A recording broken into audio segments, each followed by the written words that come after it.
Le couteau s'enfonçait dans ma chair comme une caresse traîtresse. Froid et impitoyable. Et je sentis mon sang chaud couler sur le carrelage de la cuisine. Ce même carrelage que j'avais choisi avec tant d'amour pour notre appartement parisien. Espèce d'ingrate, avait craché mon père.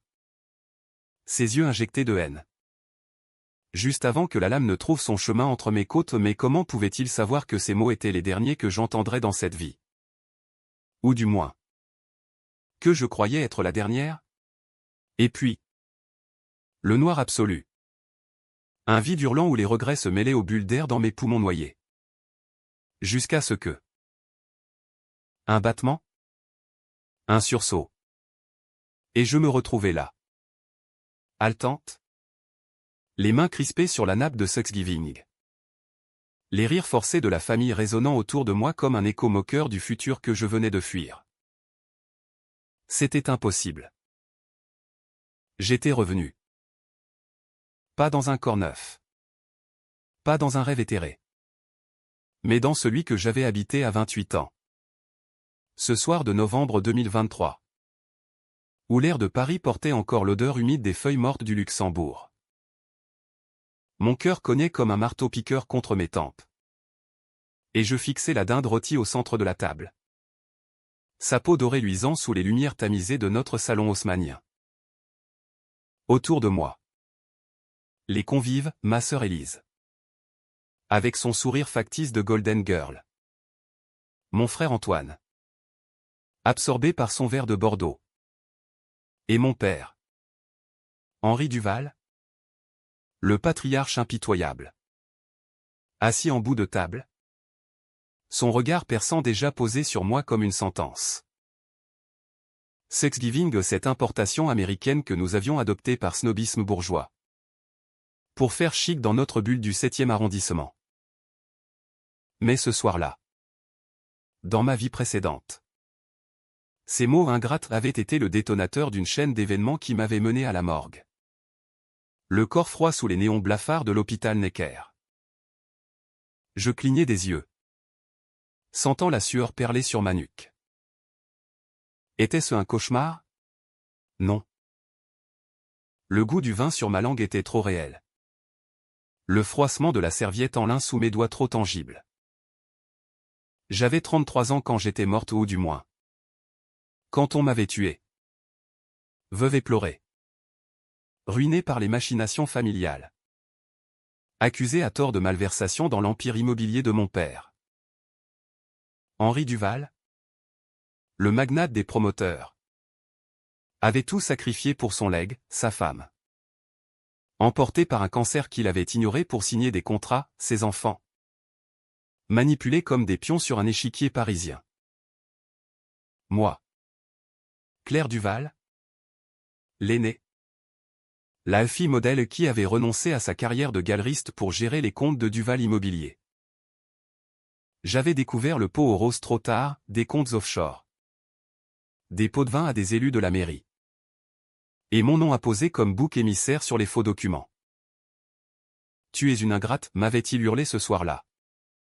Quand j'avais confronté la famille autour de la dinde. Et puis, dans l'ombre de la cuisine. Un accident, sa main guidant la mienne vers le tiroir des couteaux. Où était-ce Élise? Jalouse et ambitieuse. Qui avait poussé? Le flou de la mort se dissipait maintenant. Clair comme le Seine au petit matin. Je me levai lentement. Prétextant un vertige. Et m'éclipsai vers la salle de bain. Le miroir ancien. Avec ses dorures écaillées. Me renvoya mon reflet, cheveux châtains cascadant sur des épaules frêles. Yeux verts hérités de ma mère. Un ésaquilin qui trahissait notre lignée normande. Mais dans ses yeux, il y avait maintenant une flamme nouvelle. Un feu vengeur que ni les antidépresseurs ni les nuits blanches n'avaient pu allumer dans ma vie antérieure. J'avais une seconde chance. Pas pour pardonner, oh non. Le pardon est un luxe pour les saints. Et je n'en étais pas une. Pour punir. Pour démanteler pierre par pierre l'empire qui m'avait broyé. Pour faire regretter à Henri chaque syllabe de son ingrate. Et à Élise chaque sourire en coin. Paris serait mon théâtre. Et la loi française. Si rigide et pourtant si poreuse aux puissants. Mon arme. De retour à table. Je souris. Un sourire que je forçais jusqu'aux oreilles. Comme si rien n'avait changé. Père. Raconte-nous encore cette histoire de l'acquisition du boulevard Saint-Germain, dis-je d'une voix suave. Sachant pertinemment que c'était là. Dans ce deal de 2015. Que gisait le premier fil de la toile, un terrain exproprié à des familles modestes. Des indemnités truquées. Et mon nom déjà sali pour couvrir les traces. Henri s'anima. Ses joues rosissant sous l'effet du vin. Et je l'écoutais. Notant chaque détail que mon cerveau affûtait comme une lame gravée à présent. Antoine. Mon frère cadet. L'avocat de la famille. Hochait la tête mécaniquement, Élise. La Benjamine. Minaudait avec son fiancé. Un banquier de la Société Générale qui puait l'ambition. Nous étions la quintessence du Paris bourgeois, dîners interminables. Ragots sur les salons de l'Élysée. Et dessous. La pourriture. La nuit tomba sur le boulevard Raspail. Et je m'allongeai dans mon lit. Le sommeil fuyant comme un voleur. Des flashs de ma mort me hantaient, le sang. Les sirènes hurlantes. Le procureur classant l'affaire en suicide déguisé ou sur la foi des témoignages familiaux. J'avais été trahi par le sang de mon sang. Mais maintenant. J'étais revenu. Un fantôme dans la machine. Prêt à inverser les rôles. Le premier pas serait discret, fouiller les archives familiales. Ces dossiers jaunis dans le bureau de père. Sous prétexte d'aider à la comptabilité. Demain. À la première heure. J'irai à la BNP Paribas. Prétextant un virement. Pour consulter les relevés que j'avais signés sans savoir. La vengeance n'est pas un sprint. C'est un marathon parisien. Avec ses ruelles sombres et ses boulevards illuminés. Les jours suivants s'écoulèrent dans une brume calculée. Je jouais mon rôle à la perfection, la fille dévouée. Organisant des brunchs au café de Flore. Complimentant les conquêtes éphémères d'Henri ou une actrice ratée de la comédie française. Cette fois. Mais la nuit. Dans l'appartement que je partageais encore avec la famille par commodité. Je compilais. Un carnet noir. Caché sous le parquet. Rempli d'annotations, dates de transactions suspectes. Nom de notaire complice. Adresse d'offshore au Caïman. J'appelais un vieil ami de la Sorbonne. Julien. Un hacker éthique reconverti en consultant en cybersécurité. Claire. Ça fait une éternité. Qu'est-ce qui t'amène? Sa voix. Rauque de cigarette. Me rappela nos nuits à débattre de Foucault dans les bars de Saint-Germain-des-Prés. J'ai besoin d'aide pour creuser un peu. Discret. Il rit. Mais accepta. Bientôt. Des mailles codées arrivèrent, preuve de détournement. Des millions évaporés dans des fondations fantômes. Le premier coup porta en janvier 2024. Une fuite anonyme la mienne. Via un contact au canard enchaîné sur un pot de vin à un adjoint au maire du 16e. Le scandale éclaboussa Duval Immobilier. Mais Henri. Rusé. Se défaussa, c'est Claire qui gérait les petits comptes. Mon cœur se serra. Mais je souris dans les interviews télévisées. Feignant l'innocence blessée. Je suis choqué. Père. Comment avez-vous pu? Les caméras de France 2 captaient mon tremblement réel. Cette fois. De rage pure. Élise. Sentant le vent tourner. Commença à distancer, des dîners sans moi. Des appels non rendus. Parfait.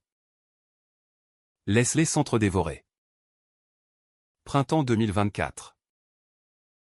Les cerisiers du champ de Mars fleurissaient. Indifférent aux tempêtes qui s'amoncelaient dans ma tête.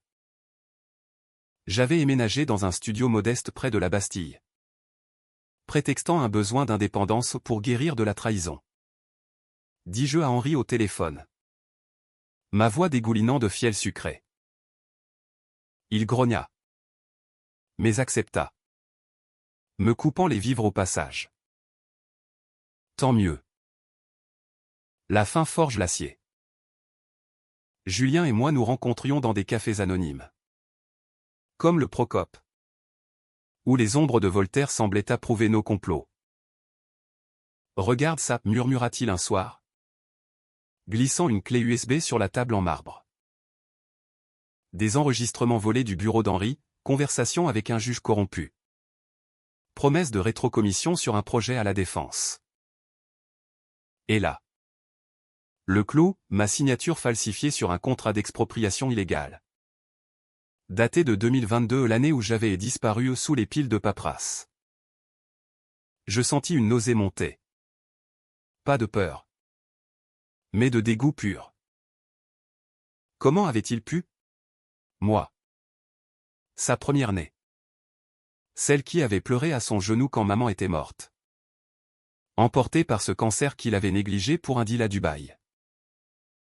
Tu es mon héritière, me disait-il alors. Les yeux humides. Mensonge. J'étais son bouclier. Son paravent humain. La nuit. Je revivais la mort, le couteau glissant. La voix d'Élise en fond. Fais-le. Père. Elle nous ruine. Était-ce elle? Les souvenirs se précisaient maintenant. Comme un polar de Simenon prenant forme. Oui. Sa main sur l'épaule d'Henri. Un regard complice.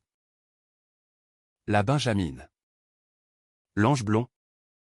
Avait ourdi le coup pour s'emparer de l'Empire. Antoine. Trop lâche pour agir. Avait couvert. Ma contre-attaque fut chirurgicale. Avec Julien. Nous montâmes un dossier étanche, copie de mai. Trace IP. Témoignage de sous-traitants floués. Je contactai me. Leclerc. Une avocate féroce du barreau de Paris. Spécialisée dans les affaires de corruption et une femme qui avait fait tomber un ministre en 2019. Mademoiselle Duval. C'est du lourd, dit-elle lors de notre rendez-vous dans son cabinet de la rue de Rivoli. Ses lunettes à monture d'écaille scintillant sous le lustre. Mais risqué. Votre père a des amis haut placés. Je souris. Froidement. C'est précisément pour ça que je viens à vous. Et pour un twist, je veux que ça sente la trahison familiale. Elle arqua un sourcil. Mais signa. Le procès en diffamation que je portais contre Henri pour les accusations publiques ma fille ingrate a saboté l'entreprise fut le leur parfait. Les médias s'emparèrent, Le Monde titra Guerre des Duval, une famille parisienne en lambeaux. L'audience au tribunal de grande instance de Paris fut un cirque. Henri. Impeccable dans son costume sur mesure de chez Cardin. Jura sur l'honneur que j'étais une mythomane. Une ratée jalouse. Élise. En tailleur Chanel. Pleura des larmes de crocodile. Évoquant notre enfance brisée. Antoine. Témoin clé. Balbutia des mensonges éculés. Je montai à la barre. La voix ferme. Et lâchai la bombe, les enregistrements. La salle s'emplit d'un silence de mort. Brisé seulement par le froissement des stylos des journalistes. Henri blêmit. Ses lèvres tremblant comme une feuille d'automne. C'est un montage, hurla-t-il. Mais le juge. Un homme austère aux tempes grisonnantes. Ordonna une expertise.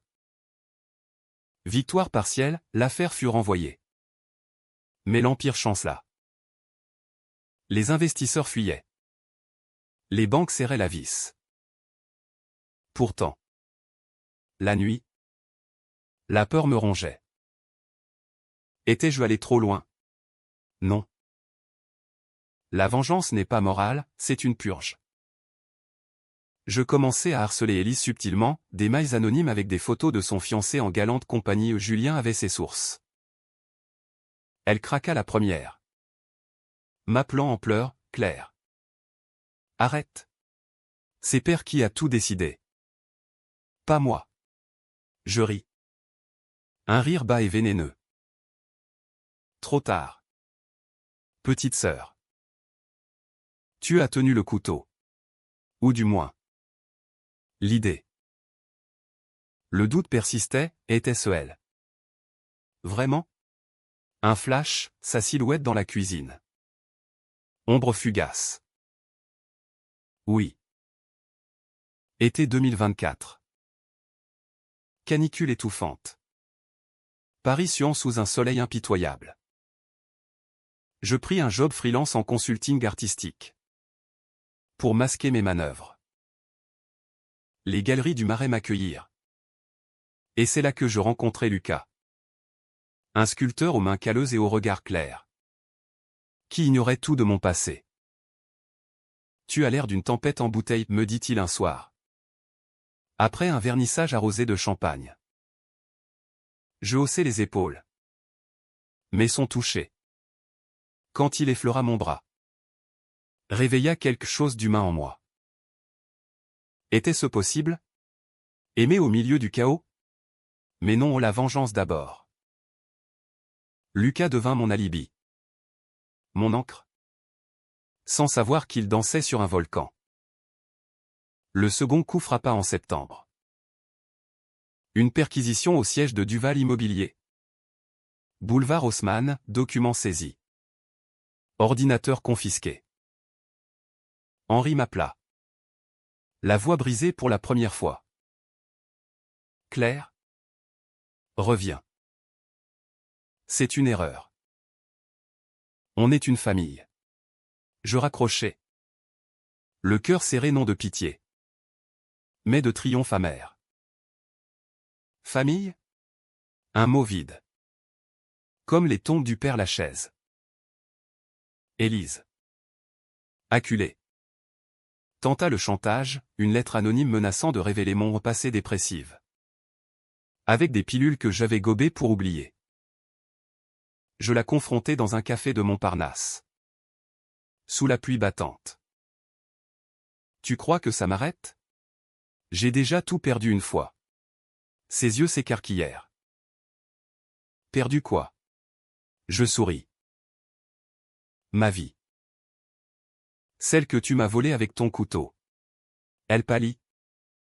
Balbutia un démenti. Mais je vis la vérité dans son regard fuyant. Coupable. Antoine. Sentant le naufrage. Proposa une trêve, un dîner familial au Fouquet's. Pour rediscuter. Je vins. Paré comme pour un enterrement. Henri. Vieilli de 10 ans. Leva son verre, à la réconciliation. Je portai le mien aux lèvres. Mais crachai les mots, à la justice. Père. Celle que vous avez bafouée. Puis. Je lâchai les preuves finales, un virement tracé vers un compte au nom d'Élise. Pour au service rendu. La tablée explosa. Accusations volèrent. Assiette claquant. Henri se leva. Rouge de fureur, sortez. Tous. Espèce d'ingrat. Ironie divine. En quittant le restaurant. Sous les néons des Champs-Élysées. Je sentis le poids s'alléger. Mais le vrai orage couvait. Automne 2024. Les feuilles rougissaient dans les Tuileries. Et Paris. Ville lumière. Se parait de voiles mélancoliques. Mon dossier contre Henri grossissait comme un roman de Zola, naturalisme cru. Dénonciation sociale. Leclerc déposa plainte pour escroquerie aggravée. Blanchiment. et homicide involontaire pour ma mort. Requalifié en meurtre masqué. Les flics de la PJ, brigade financière, débarquèrent chez lui un matin brumeux. Menottes au point d'un comptable terrifié. Henri, arrêté en pyjama de soie, hurla dans les couloirs du commissariat du 36 quai des Orfèvres, c'est elle. Ma fille maudite. Les tabloïds sans délectèrent, l'empire Duval s'effondre, trahison filiale ou vendetta. Élise disparut. Un appel paniqué d'Antoine, elle s'est envolée pour Genève. Avec l'argent restant. Je ris. Jaune. Parfait. Julien traqua son vol, un jet privé. Financé par les offshore. Je la pistais virtuellement. Envoyant des preuves aux autorités suisses via Interpol. Rends-toi.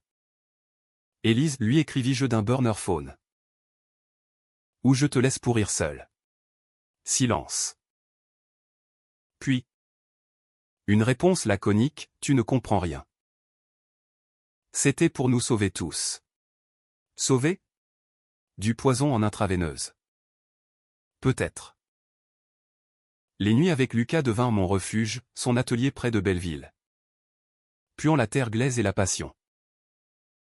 Raconte-moi ton secret, murmura-t-il un soir. Ses lèvres sur mon cou. Je faillis craquer. Avouer le retour des morts.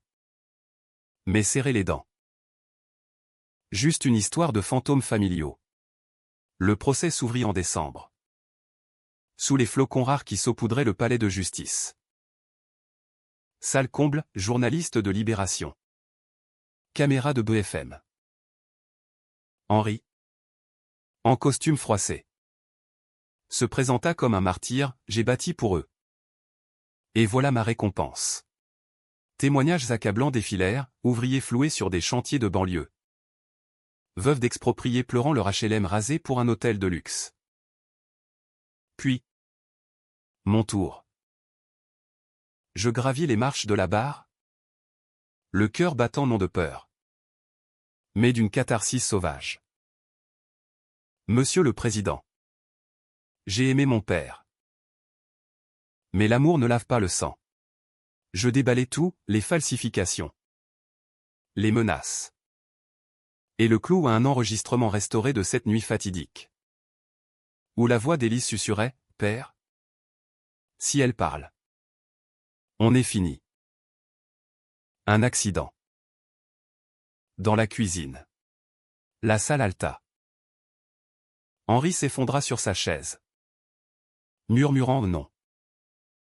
Pas elle. Twist, Élise fut extradée. Menottée comme une vulgaire pickpocket. Ses boucles blondes ternies par la prison genevoise. Elle me fusilla du regard lors de sa déposition, « Tu es un monstre. » Claire. Trincine.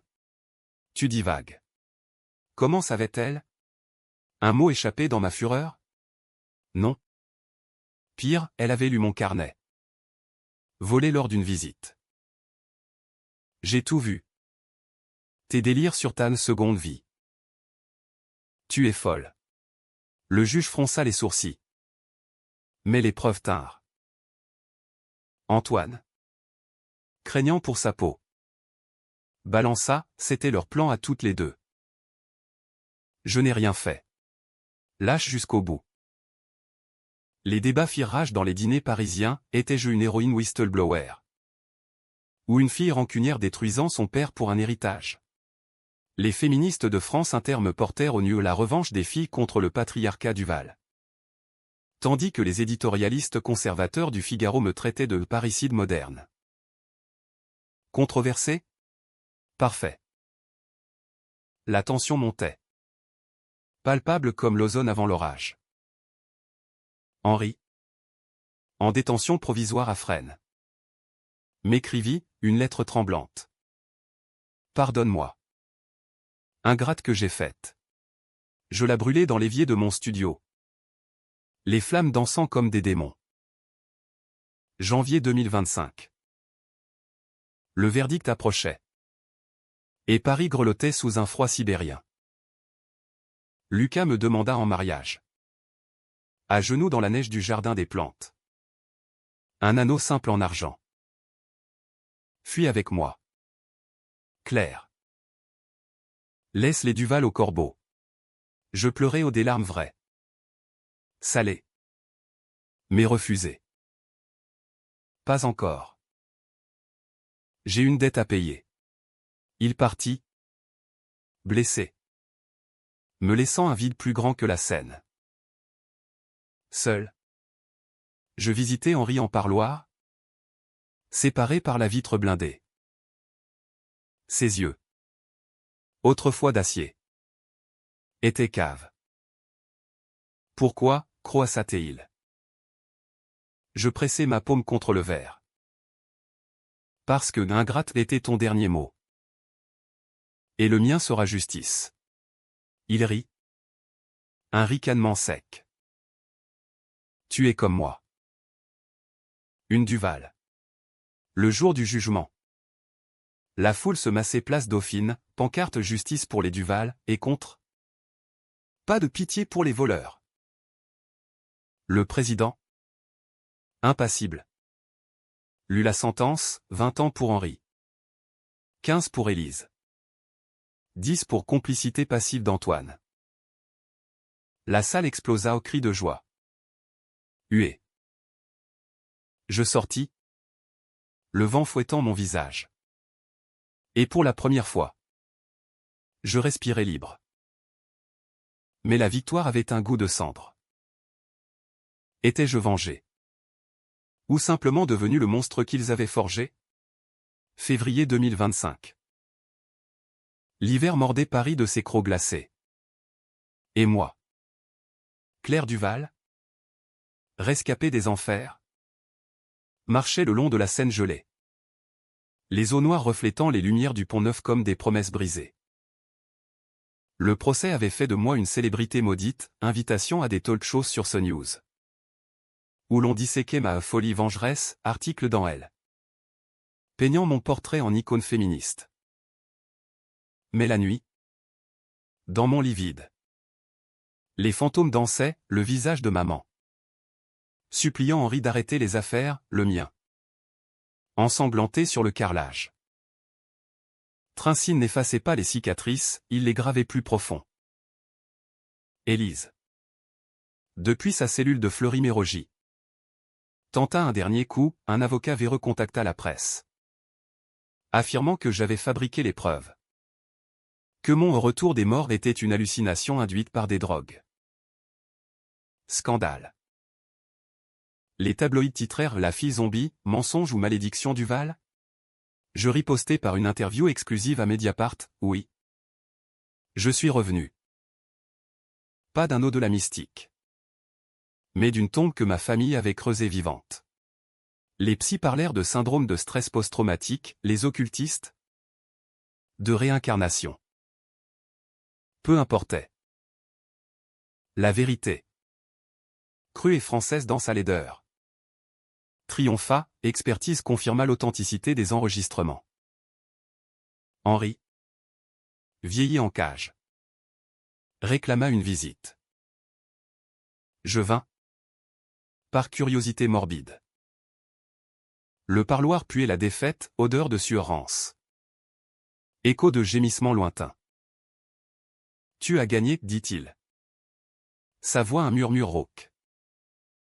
Mais à quel prix? Regarde-toi, seul. Aïe. Je le fixais. Impassible. Mieux seul que sous votre botte? Père. Dites-moi, pourquoi moi? Pourquoi pas Antoine? Le fils prodigue. Il ricana. Toussant dans son mouchoir. Parce que tu étais la plus forte. La plus comme moi. Élise. Elle a poussé. Oui. Jalouse de ton ombre. Mais le couteau? C'était moi. Pour te faire taire? Avant que tu ne ruines tout. Aveu. Pur. Comme un uppercut de Maigret. Je me levai. Le cœur un nœud gordien. Merci. C'est tout ce que je voulais. Dehors. La pluie verglaçante fouettait les pavés. Je rentrais. Trempé. Et appelé Julien. C'est fini. Brûle tout. Il hésita, et si on publiait le reste? Les liens avec les politiques. Non. La vengeance a une ligne rouge, au-delà. C'est la tyrannie. Au lieu. Je repris mes pinceaux. Dormant dans un atelier prêté près de Montmartre.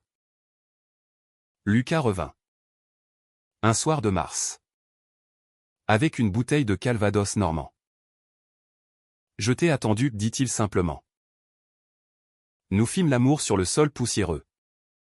Corps entrelacés comme des racines rebelles. Était-ce le happy end? Pas encore. L'ombre d'Henri planait. Avril 2025. Printemps timide. Crocus perçant le bitume de la place Vendôme. Une lettre arriva, scellée de cire rouge. Cachet de frêne. Henri se suicidait. Pour laver l'honneur du Val, écrivait-il. Pardonne. Ou pas. Mais vis. Le choc me plia en deux. Vomissements acides dans l'évier. Avait-il gagné? In extremis? Me laissant avec le fardeau du survivant? Élise. Informée. S'effondra en audience, remise en liberté conditionnelle pour bonne conduite. Mais brisée. Un spectre blond errant les couloirs du tribunal. Elle m'aborda. Rue de Seine, sœur. Je suis désolé. Ses yeux. Vides. Je la giflai. Une gifle sonore sous les arcades. Désolé ne ressuscite pas les morts. Elle s'enfuit. Sanglotant. Antoine. Libéré plus tôt. Émigra à Lisbonne.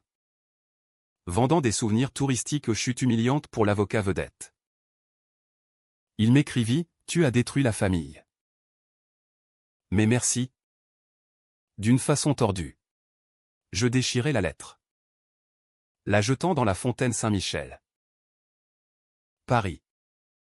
Ma ville. M'avait vu naître. Mourir. Renaître. Ces boulevards. Témoin muet. Porté désormais mais pas léger. Je vendis mon histoire à un éditeur, un mémoire. L'ingrate ressuscitait. Préface par me. Leclerc. Best-seller instantané. Traduit en anglais pour les Thanksgiving Yankees ironiques. Mai 2025. Mariage avec Lucas. Discret. À la mairie du 4e. Sous un ciel azur. Élise n'invita pas, Antoine envoya une carte postale.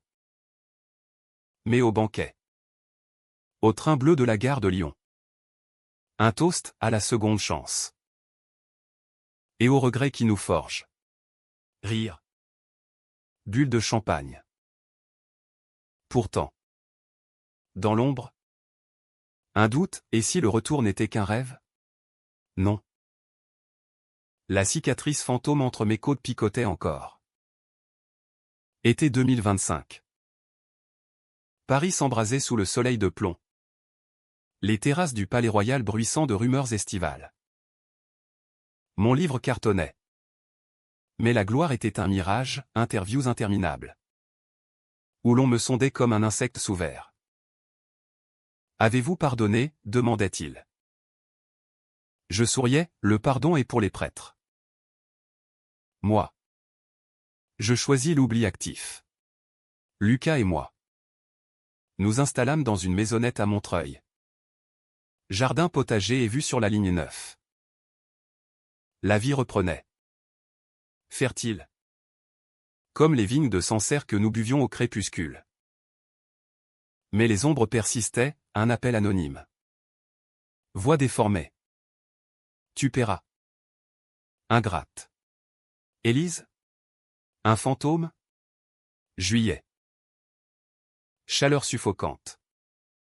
Tour de France en fond sonore. Je reçus un paquet, photo jaunie de mon enfance. Avec une note, la vérité n'est pas ce que tu crois. Signé. Antoine. Je fouillai. Appelez Julien. Découverte, un dossier médical caché. Maman n'était pas morte de cancer. Empoisonnée. Par Henri? Non, par elle-même. Pour échapper à ses griffes. Et une lettre, protège tes frères et sœurs. Claire. Ils sont innocents. Innocents? Élise avait poussé, Antoine couvert. Mais un twist final, l'enregistrement de la cuisine? Manipulé. Julien confirma, une surimpression subtile. Insérée par. Moi? Dans ma fureur post-Trincine. Avais-je altéré la preuve pour la faire coller? Le choc me terrassa. Étais-je la traîtresse? La vengeance? Aveugle. M'avait transformé en miroir d'Henri. Je confrontai Élise. Libérée. Dans un parc de Vincennes. Sous les chênes centenaires. C'était un accident. Claire. Père a glissé. J'ai essayé de l'aider.